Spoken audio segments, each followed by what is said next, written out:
الحمد للہ رب العالمین والصلاة والسلام علی خاتم النبیین اما بعد فاعوذ باللہ من الشیطان الرجیم بسم اللہ الرحمن الرحیم۔ عیب چھپاؤ جنت پاؤ، یہ مضمون غیبت کی تباہ کاریاں صفحہ 281 تا 300 سے لیا گیا ہے۔ دعائے عطار یا رب المصطفیٰ، جو کوئی 21 صفحات کا رسالہ عیب چھپاؤ جنت پاؤ پڑھ یا سن لے، اسے لوگوں کے عیب چھپانے والا بنا، دنیا و آخرت میں اس کی عیب پوشی فرما اور اسے بے حساب بخش دے۔ آمین بجاہ خاتم النبیین صلی اللہ علیہ وآلہ وسلم۔ درود شریف کی فضیلت۔ حضرت ابو درداء رضی اللہ عنہ سے روایت ہے کہ پیارے پیارے آقا صلی اللہ علیہ وآلہ وسلم نے ارشاد فرمایا، جو شخص صبح و شام مجھ پر 10 بار درود شریف پڑھے گا، بروز قیامت میری شفاعت اسے پہنچ کر رہے گی۔ صلو علی الحبیب صلی اللہ علی محمد۔ جو اپنے عیبوں کو جان لیتا ہے۔ حضرت بی بی رابعہ ادویہ رحمۃ اللہ علیہا فرماتی تھیں، بندہ جب اللہ رب العزت کی محبت کا مزہ چکھ لیتا ہے، اللہ پاک اسے خود اس کے اپنے عیبوں پر مطلع فرما دیتا ہے، پس اس وجہ سے وہ دوسروں کے عیبوں میں مشغول نہیں ہوتا، بلکہ اپنے عیبوں کی اصلاح کی طرف متوجہ رہتا ہے۔ چھپی ہوئی باتوں کی ٹٹول مت کرو، غمزدوں کے غم دور کرنے والے خوش اخلاق آقا صلی اللہ علیہ وآلہ وسلم کا فرمان ہے، اے وہ لوگو جو زبان سے ایمان لائے اور ایمان ان کے دلوں میں داخل نہیں ہوا، مسلمانوں کی غیبت نہ کرو اور ان کی چھپی ہوئی باتوں کی ٹٹول نہ کرو، اس لیے کہ جو شخص اپنے مسلمان بھائی کی چھپی ہوئی چیز کی ٹٹول کرے گا، اللہ پاک اس کے عیب ظاہر فرما دے گا، اور جس کے اللہ پاک عیب ظاہر کرے گا اسے رسوا کر دے گا، اگرچہ وہ اپنے مکان کے اندر ہو۔ اے عاشقان رسول، کسی مسلمان کے عیبوں کی ٹوہ میں نہیں پڑنا چاہیے۔ رب کائنات پارہ 26 سورۃ الحجرات آیت نمبر 12 میں ارشاد فرماتا ہے، وَلَا تَجَسَّسُوا، ترجمہ کنز ایمان، اور عیب نہ ڈھونڈو۔ صدر الافاضل حضرت علامہ مولانا سید محمد نعیم الدین مراد آبادی رحمۃ اللہ علیہ فرماتے ہیں، یعنی مسلمانوں کی عیب جوئی نہ کرو اور ان کے چھپے ہوئے حال کی جستجو میں نہ رہو جسے اللہ پاک نے اپنی ستاری سے چھپایا۔ اللہ پاک عیب پوشی فرمائے گا۔ حضرت عبداللہ ابن عمر رضی اللہ عنہ سے روایت ہے کہ اپنے رب سے ہم گناہگاروں کو بخشوانے والے پیارے پیارے آقا صلی اللہ علیہ وآلہ وسلم نے فرمایا، ایک مسلمان دوسرے مسلمان کا بھائی ہے، نہ اس پر ظلم کرتا ہے اور نہ اسے بے یار و مددگار چھوڑتا ہے، اور جو اپنے بھائی کی حاجت پوری کرے اللہ پاک اس کی حاجت پوری کرتا ہے، اور جو کسی مسلمان کی تکلیف دور کرے اللہ پاک قیامت کی تکلیفوں میں سے اس کی تکلیف دور فرمائے گا، اور جو کسی مسلمان کی عیب پوشی کرے تو خدائے ستار قیامت کے روز اس کی عیب پوشی فرمائے۔ عیب چھپاؤ جنت پاؤ۔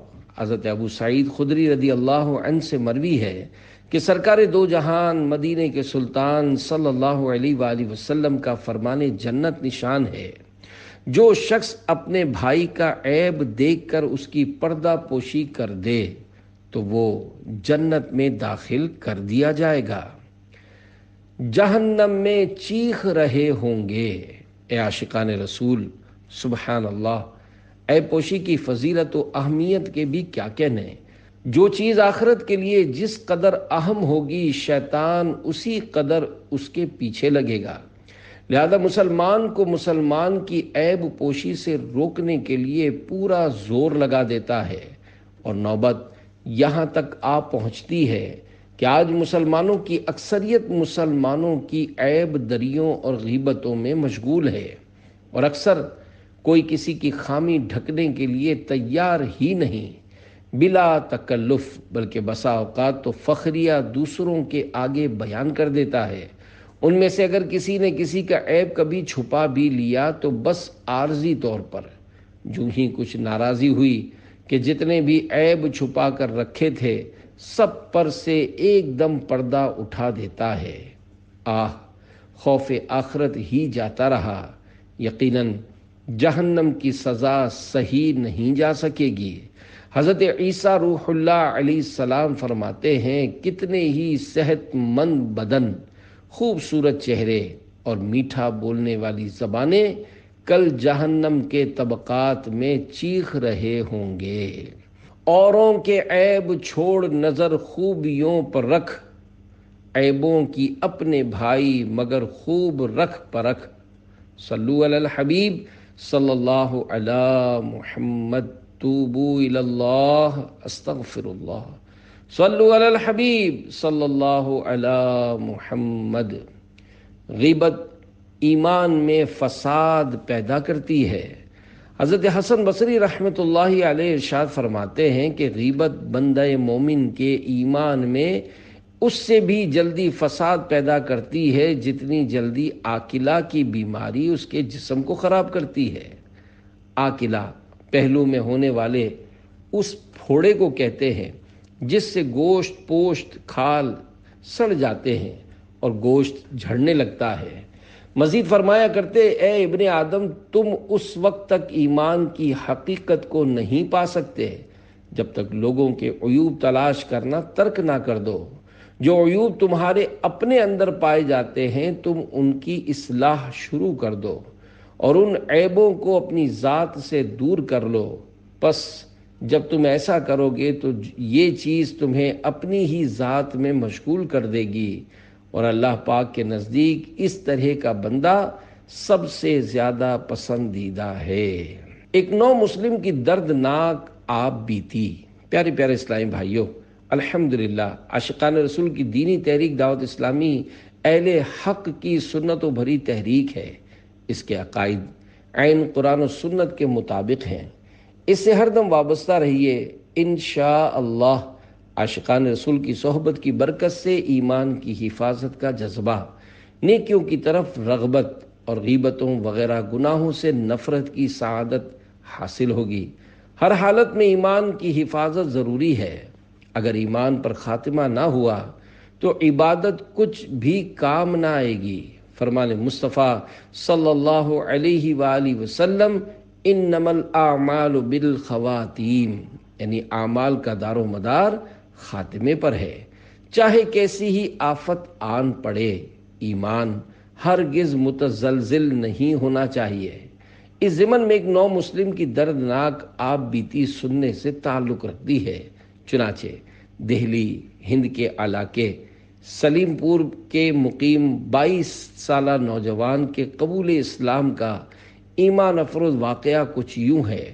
وہ غیر مسلم خاندان سے تعلق رکھتے تھے۔ ان کے باپ کی خواہش تھی کہ وہ ڈاکٹر بنے۔ اس سلسلے میں انہوں نے 1994 میں اپنے ڈاکٹر دوست کے اسپتال بھیج دیا۔ وہ غیر مسلم ڈاکٹر مسلمانوں سے اس قدر نفرت کرتا تھا کہ ان کے ہاتھوں کی چھوئی ہوئی چیز تک کھانا یا پینا گوارا نہ کرتا۔ ان کی بھی یہی عادت بن گئی کہ سارا دن پیاسا رہنا منظور، مگر مسلمانوں کے ہاتھ سے پانی پینا نامنظور۔ کئی سال یوں ہی گزر گئے۔ ایک روز سبز عمامے میں ملبوس ایک اسلامی بھائی آنکھوں کے آپریشن کے لیے وہاں آئے۔ ان کی زبان و نگاہ کی حفاظت کا انداز اور اس نے اخلاق دیکھ کر رفتہ رفتہ میں ان کے قریب ہو گیا۔ وہ مجھ پر وقتاً فوقتاً انفرادی کوشش کرتے رہتے۔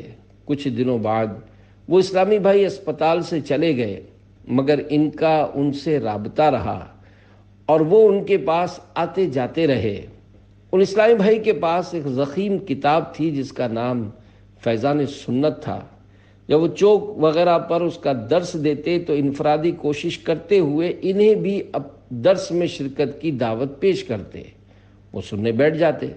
فیضان سنت کے درس کی برکت سے کچھ ہی دنوں میں ان کا دل مذہب اسلام کے لیے نفرت کے بجائے محبت محسوس کرنے لگا۔ اب وہ مسلمانوں کے ساتھ کھا پی بھی لیتے اور مساجد و اذان کا احترام کرتے۔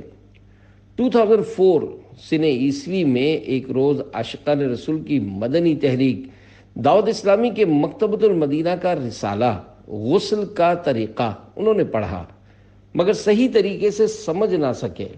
ان اسلامی بھائی سے پوچھا تو انہوں نے ان کو رسالے کی مدد سے تفصیلاً طہارت کے مسائل سمجھائے اور فرمایا کہ حقیقی پاکی بغیر مسلمان ہوئے حاصل نہیں کی جا سکتی۔ وہ وقت ان کی سعادتوں کی معراج کا تھا۔ ان کے الفاظ نے ان کی زندگی کا رخ تبدیل کر دیا۔ انہوں نے کچھ دیر سوچا اور پھر کلمہ طیبہ پڑھ کر دائرہ اسلام میں داخل ہو گئے۔ کفر کے اندھیرے چھٹ گئے اور ان کا دل نور اسلام سے جگمگانے لگا۔ وہ عاشقان رسول کی مدنی تحریک دعوت اسلامی کے سنت و بھرے اجتماع میں پابندی سے شرکت کرنے لگے اور سلسلہ عالیہ قادریہ رضویہ میں داخل ہو کر حضور غوث اعظم رحمۃ اللہ علیہ کے مرید ہو گئے اور با جماعت نمازیں پڑھنے لگے۔ کبھی کبھی شیطان انہیں مذہب اسلام کے بارے میں وسوسے ڈالتا تھا۔ ایک روز مکتبۃ المدینہ کا رسالہ بڈھا پجاری پڑھا تو الحمدللہ ان کے وسوسوں کی جڑ کٹ گئی۔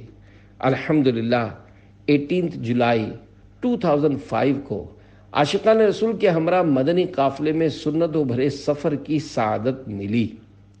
اس سے پہلے وہ ذرا سی بات پر گھر والوں سے ناراض ہو جاتے، کھانا مزاج کے خلاف ملتا تو خوب شور مچاتے تھے۔ مدنی قافلے میں سفر کی برکت سے یہ عادت بھی نکل گئی۔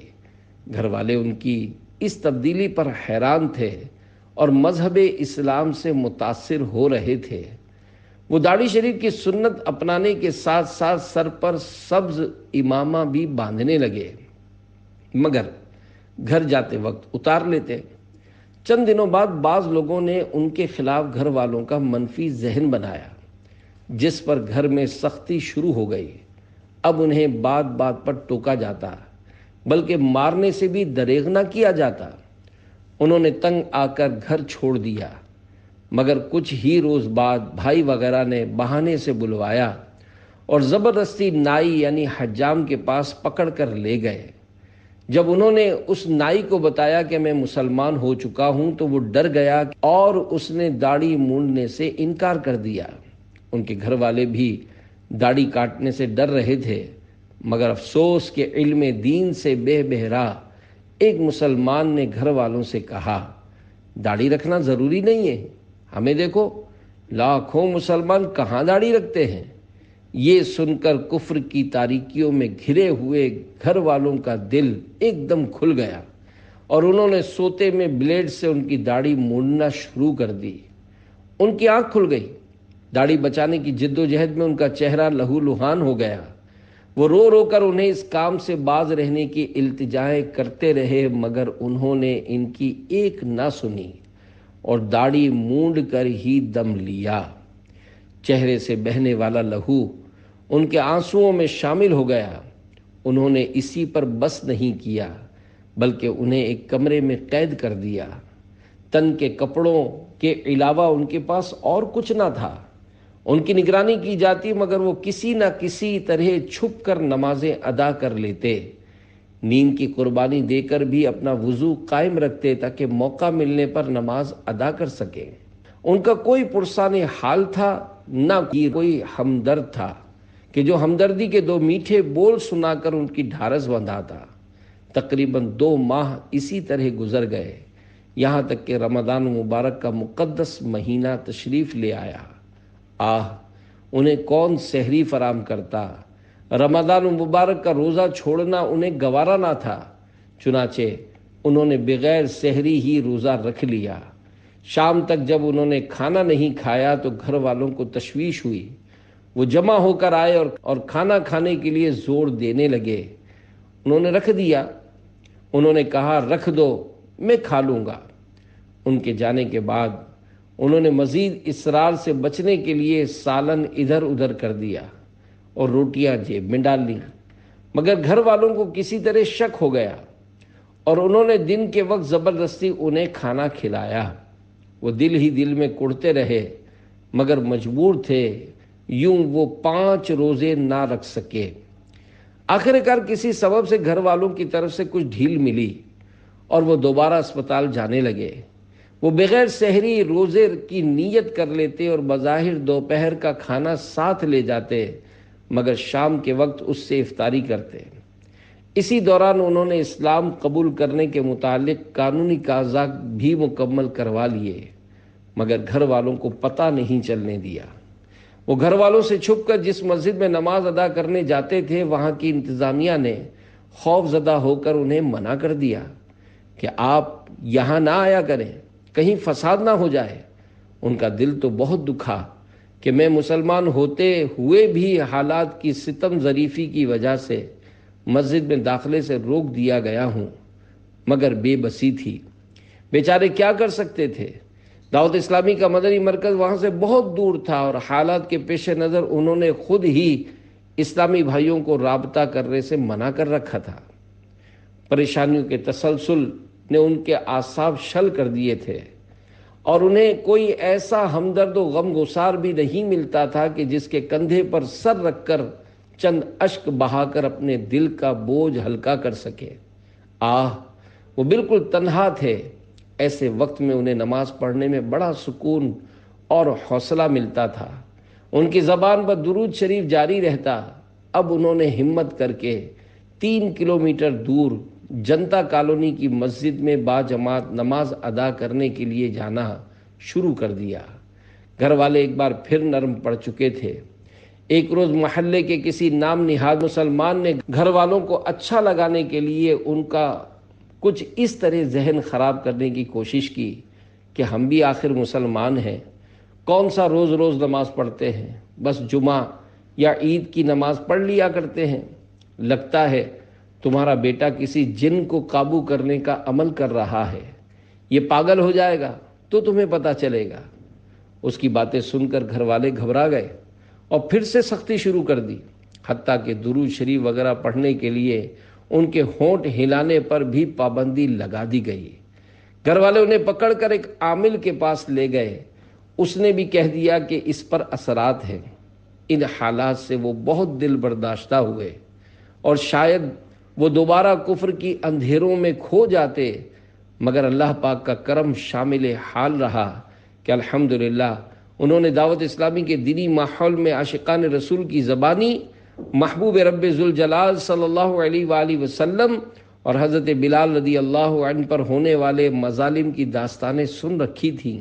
ان مظالم کے سامنے ان کی تکالیف کچھ بھی نہیں تھیں۔ اپنے مکی مدنی آقا صلی اللہ علیہ وآلہ وسلم کی کڑی آزمائشوں اور ان آزمائشوں پر کیے جانے والے بے مثال صبر کو یاد کر کے ان کا ایمان اور مضبوط ہو جاتا۔ ایک روز وہ چھپ کر دعوت اسلامی کے سنت و برے اجتماع میں جا پہنچے۔ اطلاع پا کر گھر والے آدھم کے اور انہیں وہاں سے اٹھا کر لے گئے۔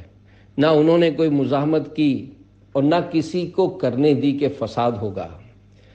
گھر لے جا کر انہیں اتنا مارا کہ وہ نیم بے ہوش ہو گئے۔ ہوش آنے پر انہوں نے گھر چھوڑنے کا عزم مصمم کر لیا، حالانکہ 3 دن پہلے ہی ان کی سرکاری نوکری کی تقرری کا آرڈر موصول ہوا تھا، جس کے لیے انہوں نے سالوں محنت اور کوششیں کی تھیں۔ اب ایک طرف ذاتی مکان، ماں باپ اور روشن مستقبل، اور دوسری طرف ایمان جیسی عظیم دولت، مگر انہوں نے رب کریم کے کرم سے ایمان کی حفاظت کی خاطر 21 مارچ 2007 کو اپنی مرضی سے ہجرت کی اور اپنا گھر چھوڑ دیا۔ الحمدللہ آج وہ ہند کے مختلف شہروں میں عاشقان رسول کے ہمراہ مدنی قافلوں میں سنتوں بھرا سفر کر رہے ہیں اور گھر والوں کی سختی کے باعث رہ جانے والی تمام نمازیں بھی قضا کر چکے ہیں۔ ان کی خواہش تھی کہ میں بھی کبھی نماز میں امامت کی سعادت حاصل کر سکوں۔ الحمدللہ مدنی قافلے میں سفر کی برکت سے چند سورتوں کو درست مخارج کے ساتھ یاد کرنے اور نماز کے ضروری مسائل سیکھنے میں کامیاب ہو چکے تھے۔ لہذا 13 اپریل 2007 کو ان کی مراد بر آئی اور انہیں ہند کے جھانسی نامی شہر میں فجر کی جماعت میں امامت کی سعادت حاصل ہو گئی۔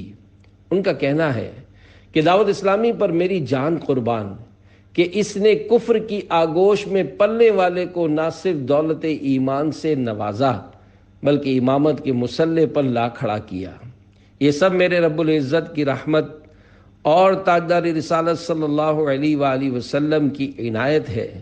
وہ 9 مسلم اسلامی بھائی دوران سفر قنوج شہر کے مسلمانوں کے محلے کاغذیانی پہنچے۔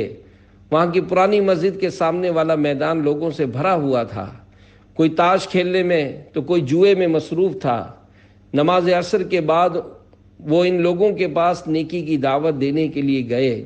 یکایک ایک شخص انتہائی غصے کی حالت میں کھڑا ہو گیا اور انہیں گندی گندی گالیاں دیتے ہوئے ڈانٹنے لگا کہ کسی اور کو جا کر سمجھاؤ، ہمیں سمجھانے کی کوئی ضرورت نہیں ہے۔ اتنے میں ایک بوڑھے شخص نے اس سے کہا، اس کی بات تو سنو کہ یہ کیا کہنا چاہتا ہے۔ چنانچہ انہوں نے نیکی کی دعوت پیش کی اور دعوت اسلامی کے دینی ماحول میں سیکھے ہوئے نماز پڑھنے کے فضائل اور نہ پڑھنے سے متعلق وعیدیں سنائیں۔ جب محسوس ہوا کہ لوہا گرم ہو چکا ہے تو انہوں نے کہا، جو باتیں میں آپ کو بتا رہا ہوں یہ تو آپ حضرات کو مجھے بتانی چاہیے، کیونکہ میں نے ابھی کچھ عرصہ قبل ہی اسلام قبول کیا ہے۔ پھر انہوں نے مختصراً اپنے اسلام قبول کرنے اور اس دوران آنے والے امتحانات کے واقعات سنانے شروع کیے تو وہاں موجود حضرات شدت جذبات سے رونے لگے، حتیٰ کہ انہیں گالیاں بکنے والا شخص روتے ہوئے کہنے لگا، بس کرو ورنہ میرا دم نکل جائے گا۔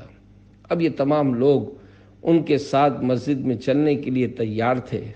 نماز عصر میں ہم 2 نمازی تھے، مگر حیرت انگیز طور پر نماز مغرب میں 3 صفیں بن گئیں۔ ایک بزرگ فرمانے لگے کہ میں ان لوگوں کو دیکھتے دیکھتے بوڑھا ہو گیا ہوں اور آج پہلی بار انہیں مسجد میں دیکھ رہا ہوں۔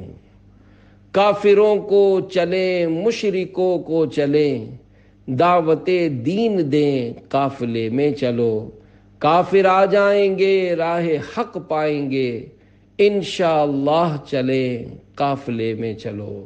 صلو علی الحبیب صلی اللہ علی محمد۔ غیبت سے توبہ کا طریقہ۔ اللہ پاک کی بارگاہ میں ندامت کے ساتھ توبہ و استغفار کیجیے۔ جس کی غیبت کی ہے اس کے لیے دعائے مغفرت کیجیے۔ فرمان مصطفیٰ صلی اللہ علیہ وآلہ وسلم غیبت کے کفارے میں یہ ہے کہ جس کی غیبت کی ہے اس کے لیے استغفار کرے، یہ کہے، اللہم اغفر لنا ولہ، یعنی الہی ہمیں اور اسے بخش دے۔ اگر نام یاد نہ رہے ہوں تو مشورتاً عرض ہے کہ ہو سکے تو روزانہ وقتاً فوقتاً یوں کہے، یا اللہ میں نے آج تک جتنی بھی غیبتیں کی ہیں ان سے توبہ کرتا ہوں۔ یا اللہ پاک میری اور آج تک میں نے جن جن مسلمانوں کی غیبت کی ہے ان سب کی اپنے محبوب صلی اللہ علیہ وآلہ وسلم کے صدقے مغفرت فرما۔ یاد رہے قبولیت توبہ کے لیے یہ بھی شرط ہے کہ اس گناہ سے دل میں بیزاری اور آئندہ نہ کرنے کا عزم ہو۔ میری اور جن جن کی میں نے کی ہے غیبت یا خدا، مغفرت فرما دے، فرما سب پہ یہ رحمت یا خدا۔ صلو علی الحبیب صلی اللہ علی محمد۔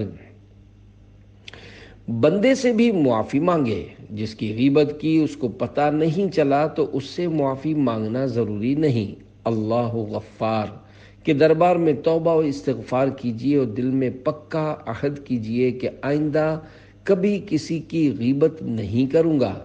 اگر اس کو معلوم ہو گیا ہے تو اس کے پاس جا کر غیبت کے مقابل اس کی جائز تعریف اور اس سے محبت کا اظہار کیجیے تاکہ اس کا دل خوش ہو۔ اور عاجزی کے ساتھ عرض کیجئے کہ میں نے جو آپ کی غیبت کی ہے اس پر نادم ہوں، مجھے معاف فرما دیجئے۔ اب بالفرض وہ معاف نہ بھی کرے تب بھی انشاءاللہ آخرت میں مؤاخذہ نہ ہوگا۔ ہاں اگر رسمی طور پر سوری کہہ دیا، بلا اخلاص معافی مانگی اور اس نے معاف کر بھی دیا، تب بھی آخرت میں مؤاخذے یعنی پوچھ گچھ کا خوف باقی ہے۔ صدقہ پیارے کی حیا کا کہ نہ لے مجھ سے حساب، بخش بے پوچھے لجائے کو لجانا کیا ہے۔ توبہ کے بعد جس کی غیبت کی تھی اس کو پتہ چل گیا تو غیبت سے توبہ کر لینے کے بعد مغتاب یعنی جس کی غیبت کی تھی اس کو پتہ چلا تو اب کیا کرنا چاہیے؟ اس ضمن میں میرے آقا اعلیٰ حضرت امام اہل سنت امام احمد رضا خان رحمۃ اللہ علیہ فتاوی رضویہ جلد 24 صفحہ 411 پر نقل کرتے ہیں، روضۃ العلماء میں ہے کہ میں نے حضرت ابو محمد رحمۃ اللہ علیہ سے پوچھا کہ اگر غیبت اس شخص تک نہیں پہنچی جس کی غیبت کی گئی تھی تو غیبت کرنے والے کے لیے توبہ فائدہ مند ہوگی یا نہیں؟ انہوں نے فرمایا ہاں فائدہ مند ہوگی، کیونکہ اس نے بندے کے حق کے متعلق ہونے سے پہلے توبہ کر لی ہے۔ غیبت بندے کا حق یعنی حقوق العباد میں شامل اس وقت ہوگی جب اس تک پہنچ جائے گی۔ میں نے کہا اگر توبہ کے بعد اس شخص تک غیبت پہنچ جائے، فرمایا کہ اس کی توبہ باطل نہیں ہوگی بلکہ اللہ کریم دونوں کو بخش دے گا، غیبت کرنے والے کو توبہ کی وجہ سے اور جس کی غیبت کی گئی اسے اس تکلیف کی وجہ سے جو اسے غیبت سن کر ہوئی ہے، کیونکہ اللہ پاک کریم ہے۔ اس کے متعلق یہ نہیں کہا جا سکتا کہ وہ کسی کی توبہ قبول فرما کر رد فرما دے، بلکہ دونوں کو بخش دے گا۔ ڈر تھا کہ عصیاں کی سزا اب ہوگی یا روزے جزا، دی ان کی رحمت نے صدا، یہ بھی نہیں وہ بھی نہیں۔ جس کی غیبت کی اس کو پتہ چل گیا پھر مر گیا۔ امام محمد بن محمد غزالی رحمۃ اللہ علیہ فرماتے ہیں جس کی غیبت کی اس کو پتہ چل گیا اور اب وہ مر گیا یا غائب ہو گیا، اس سے کس طرح معافی مانگے؟ یہ معاملہ بہت دشوار ہو گیا، لہذا اب چاہیے کہ خوب نیکیاں کرے تاکہ قیامت میں اگر اس کی نیکیاں غیبت کے بدلے دے دی جائیں جب بھی اس کے پاس نیکیاں باقی رہ جائیں۔ حکایت حضرت شیخ عبد الوہاب شعرانی رحمۃ اللہ علیہ نقل کرتے ہیں، میرے بھائی افضل الدین رحمۃ اللہ علیہ فرماتے ہیں نیک اعمال زیادہ کرتا ہوں تاکہ قیامت کے دن میرے پاس اعمال میں سے کچھ نہ کچھ ہو جو کہ ان کو دیا جا سکے جن کا میرے ذمے حقوق العباد کے تعلق سے مال یا عزت کا کچھ مطالبہ ہو۔ بازار عمل میں تو سودا نہ بنا اپنا، سرکار کرم تجھ میں عیبی کی سمائی ہے۔ صلو علی الحبیب صلی اللہ علی محمد۔ ہائے شامت نفس، آہ آہ آہ، وہ مجموعہ غفلت و سراپا معصیت کہاں جائے جو کہ نفس کی شامت کے سبب لا تعداد افراد کی غیبت کر چکا ہو۔ مرنے یا غائب ہونے والوں کی بات تو دور رہی، جاننے پہچاننے کے باوجود مروت کی منو وزنی بیڑیوں میں جکڑے ہونے کے باعث معافی مانگنے سے شرماتا ہو۔ ہائے ہائے ہائے، اگر بروز قیامت ڈھیر سارے اہل حقوق نیکیاں لینے اور اپنے اپنے گناہ سر لدوانے پر تل گئے تو کیا بنے گا؟ آہ آہ آہ، صدقے یا رسول اللہ، تجھے ہرگز گوارا ہو نہیں سکتا کہ محشر میں جہنم کی طرف روتا ہوا تیرا گدا نکلے۔ صلو علی الحبیب صلی اللہ علی محمد۔ دنیا ہی میں معاف کر والے میں عافیت ہے، ہمارے پیارے پیارے آقا مدینے والے مصطفیٰ صلی اللہ علیہ وآلہ وسلم کا فرمان عبرت نشان ہے، جس کے ذمے اپنے بھائی کا آبرو وغیرہ کسی بات کا مظلمہ یعنی ظلم ہو، اسے لازم ہے کہ یہیں اس سے معافی چاہ لے، قبل اس وقت کے آنے کے کہ وہاں نہ دینار ہوں گے اور نہ درہم، اگر اس کے پاس کچھ نیکیاں ہوں گی تو بقدر اس کے حق کے اس سے لے کر اسے دی جائیں گی، ورنہ اس کے گناہ اس پر رکھے جائیں گے۔ سب نے صف محشر میں للکار دیا ہم کو، اے بے کسوں کے آقا اب تیری دہائی ہے۔ بہتان کی تعریف، کسی شخص کی موجودگی یا غیر موجودگی میں اس پر جھوٹ باندھنا بہتان کہلاتا ہے۔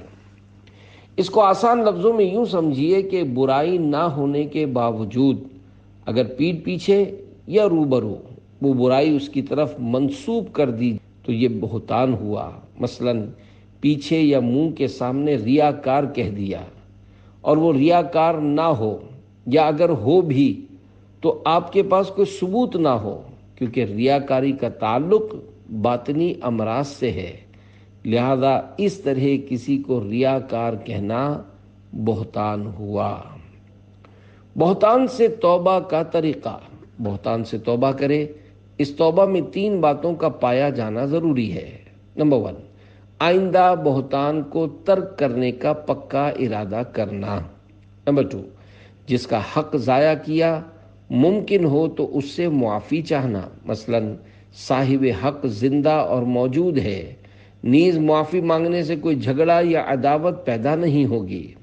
نمبر 3، جن لوگوں کے سامنے بہتان لگایا ان کے سامنے اپنے جھوٹ یعنی بہتان کا اقرار کرنا، یعنی یہ کہنا کہ میں نے جو بہتان لگایا تھا اس کی کوئی حقیقت نہیں۔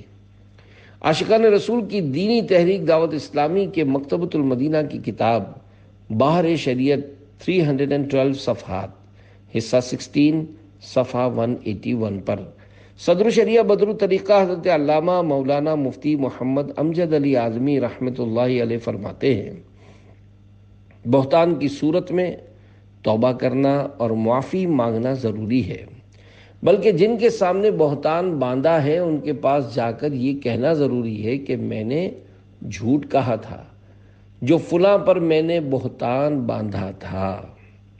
نفس کے لیے یقیناً یہ سخت گراں ہے، مگر دنیا کی تھوڑی سی ذلت اٹھانی آسان، مگر آخرت کا معاملہ انتہائی سنگین ہے۔ خدا کی قسم دوزخ کا عذاب برداشت نہیں ہو سکے گا، لہذا سنیے اور لرزیے۔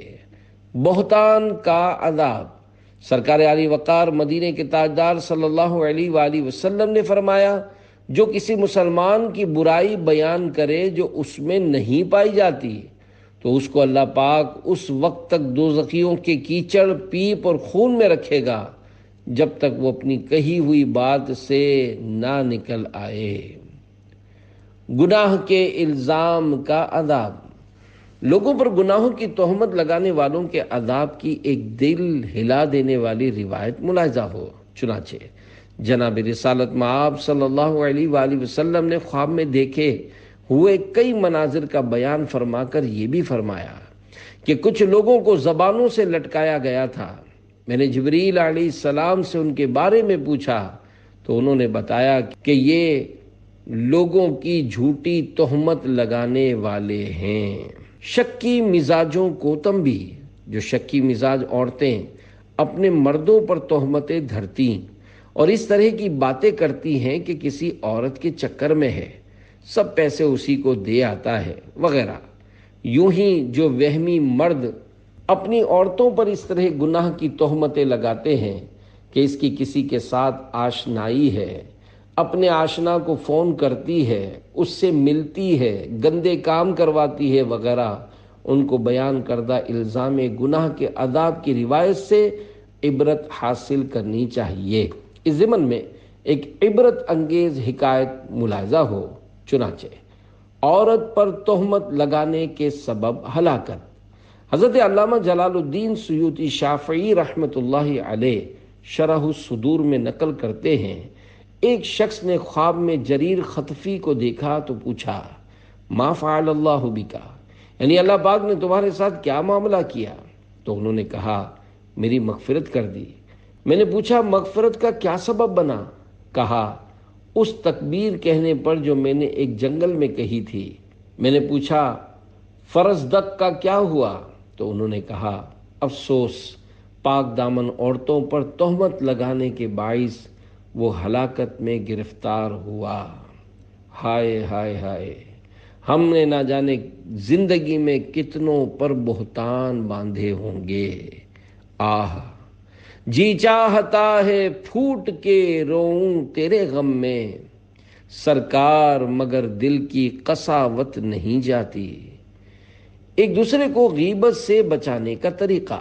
اے عاشقان رسول، جن جن خوش نصیبوں کا یہ ذہن بن رہا ہو کہ ہمیں غیبت کے موذی مرض سے چھٹکارا پانے کے لیے کوششیں تیز تر کر دینی ہیں، وہ آپس میں طے کر لیں کہ ہم میں سے اگر معاذ اللہ کوئی غیبت شروع کر دے تو جو موجود ہو وہ اپنی قوت کے مطابق زبان سے ٹوک کر روک دے اور توبہ کرنے کا کہے، نیز اول آخر صلو علی الحبیب کہہ کر درود شریف پڑھانے کے ساتھ کہے، توبو الی اللہ، یعنی اللہ پاک کی طرف توبہ کرو۔ یہ سن کر غیبت کرنے والا کہے، استغفر اللہ، میں اللہ پاک سے بخشش چاہتا ہوں، انشاءاللہ اس طرح ہاتھوں ہاتھ توبہ کی سعادت مل جائے گی۔ جنہوں نے غیبت کرتے نہ سنا ہو ان سے احتیاط لازمی ہے۔ آواز و انداز ایسے نہ ہوں کہ جن کو پتہ نہ تھا ان کو بھی معلوم ہو جائے کہ فلاں نے معاذ اللہ غیبت کی۔ کسی کو کالا کہنا بھی غیبت ہے۔ ہمارے بزرگان دین رحمت اللہ علیہم توبہ کے معاملے میں بالکل نہیں شرماتے تھے۔ چنانچہ حجت الاسلام حضرت امام محمد بن محمد غزالی رحمت اللہ علیہ نقل فرماتے ہیں، حضرت امام ابن سیرین رحمت اللہ علیہ نے ایک شخص کا ذکر کرتے ہوئے فرمایا، وہ آدمی سیاہ فام یعنی کالا ہے۔ پھر فرمایا، استغفر اللہ، یعنی میں اللہ پاک سے بخشش طلب کرتا ہوں، میں سمجھتا ہوں کہ میں نے اس کی غیبت کی ہے۔ بغیر شرمائے فوراً توبہ کر لینی چاہیے۔ اے عاشقان اولیاء، ہمارے بزرگان دین رحمت اللہ علیہم کا خوف خدا مرحبا، اتنے زبردست بزرگ نے فوراً سب کے سامنے توبہ کر لی۔ اس میں یہ بھی درس ملا کہ خدا نہ خواستہ کبھی لوگوں کے سامنے غیبت وغیرہ گناہ سرزد ہو جائے تو احساس ہوتے ہی بغیر شرمائے سب کے سامنے توبہ کر لی جائے۔ اگر بعد میں احساس ہو گیا اور توبہ کر لی تو جن جن کے سامنے غیبت کا گناہ کیا ان کو اپنی توبہ پر مطلع کر دیا جائے۔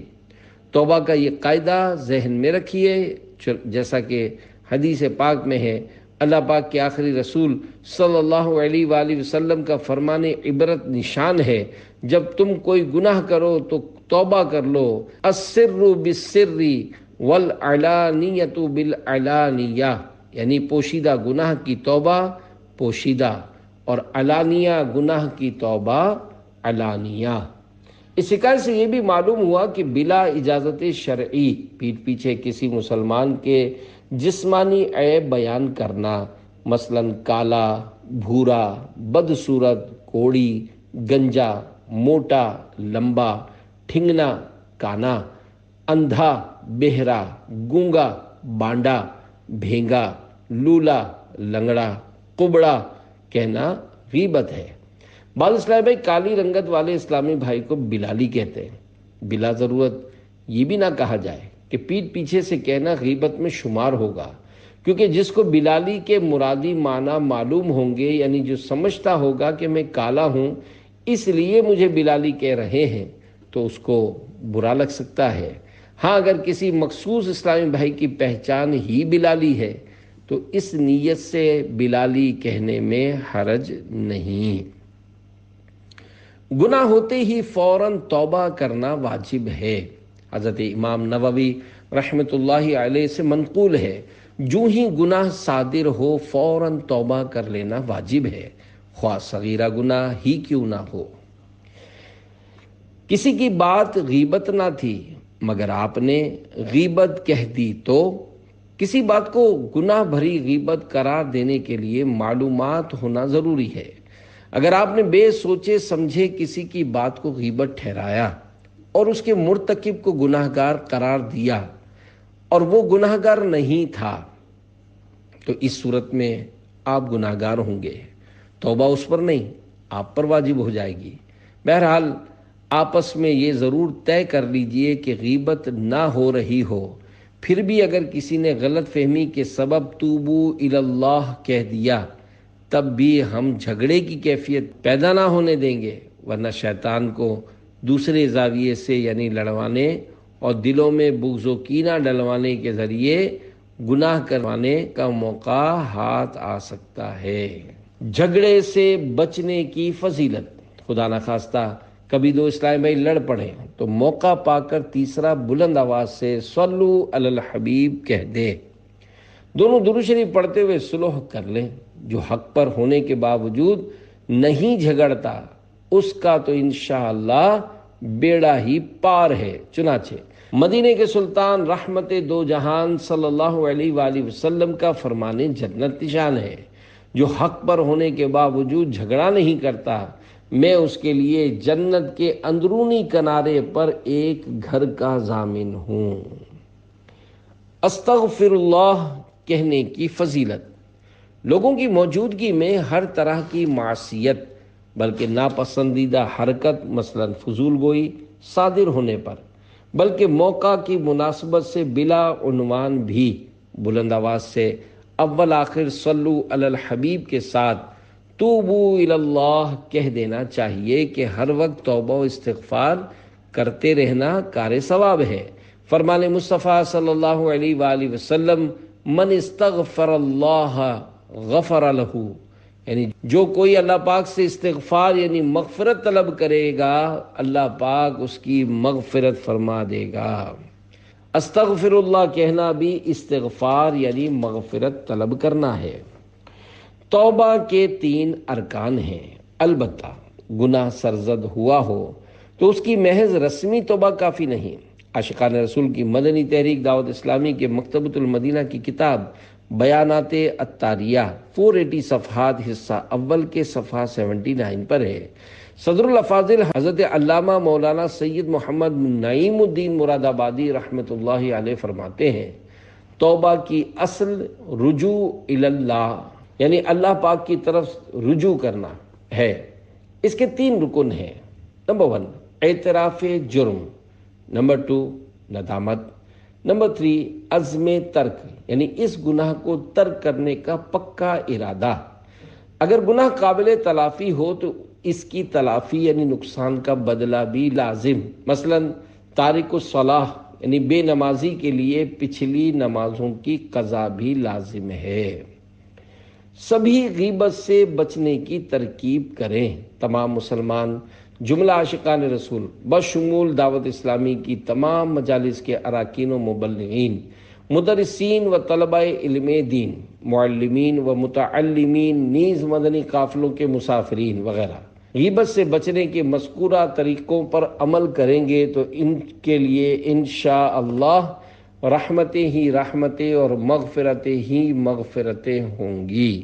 یا اللہ پاک مسلمانوں کو بدگمانیوں، غیبتوں، تہمتوں، چغلیوں، دل آزاریوں اور وغیرہ گناہوں سے محفوظ فرما۔ یا اللہ پاک ہمارے پیارے پیارے آقا صلی اللہ علیہ وآلہ وسلم کی پیاری پیاری امت کی مغفرت فرما۔ آمین بجاہ خاتم النبیین صلی اللہ علیہ وآلہ وسلم۔